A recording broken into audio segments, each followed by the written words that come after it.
এটাকে মানবেন না? একবার খালি বইলা দেখেন আর কি ফতোয়া লাগে। একবার খালি না বলা দেখেন, দুবারা আপনার স্ত্রীর সঙ্গে আপনার বিয়ে না করিয়ে দিন। খালি বইলা দেখেন, মুসলমান থেকে বাইকাট হয়ে যাবে, খারিজ হয়ে যাবে। সুন্নি মুসলমান শোনো, ঈমান পাকা রাখো।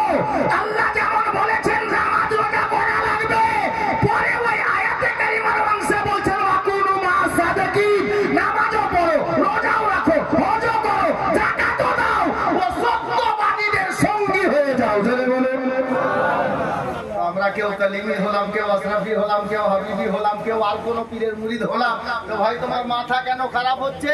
এটা কোন মোল্লা বলেনি, আল্লাহ বলেছেন বলে উনাদের সঙ্গ লাভ আমরা করেছি। বুঝে গেছেন আশা করছি, অসুবিধা নেই। আর ওসিলা যদি কেউ না মানো, জাসনে ঈদে মিলাদুন নবী না, ওসিলা যদি না মানো, আব শোনো, আল্লাহ বলছেন কুল হু আল্লাহু আহাদ।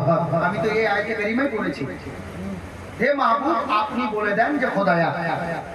বাংলাতে এর অর্থ, হে মাহবুব আপনি বলে দেন যে খোদায়া। আচ্ছা আপনারা কেউ বলেন তো, আল্লাহ পাকের নিকটে কোনো কিছু অসম্ভব আছে?